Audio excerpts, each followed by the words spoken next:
Chat જીપીટીની આ વાત બિલકુલ માનવાની થતી નથી. જી હા, મતલબ આખા વિશ્વને ઉપવાસ કરતાં શીખવાડ્યું ભારતે. અને આ લોકો શું કહે છે કે બટેકાનું પહેલું એવિડન્સ તો છેક પેરુના જંગલોમાં, એટલે કે આમ દક્ષિણ અમેરિકાના જંગલોમાં આજથી 10,000 વર્ષ પહેલાં મળ્યું હતું.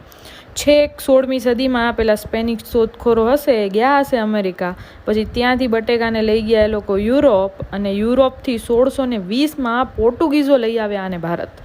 ઓલા ગોવાવાળા જ પોર્ટુગીઝો. મતલબ એમ કે 1620 પહેલાં આપણને બટેકા એટલે શું ખબર જ નહોતી, અને આ લોકો આપણને બટેકા ખાતા શીખવાડ્યું. અને પછી ભારતમાં આ ચલણ શરૂ થયું. બધેય આવા જ અવશેષો છે. પણ મેં જ લખેલું એક વાક્ય છે જે કદાચ આ મારી સાથે રિલેટ થાય છે, કે જે ગમતું નથી ને એ કોઈ નથી સ્વીકારતું. મારી સાથે કંઈક આવું જ છે. મારા વડવાઓ આ બટેકાનો ઇતિહાસ પોર્ટુગીઝોથી લાવ્યા કેમ બને? જે શ્રાવણ મહિનામાં બટેકા અમારો સૌથી ઇમ્પોર્ટન્ટ આહાર છે, લાઈફ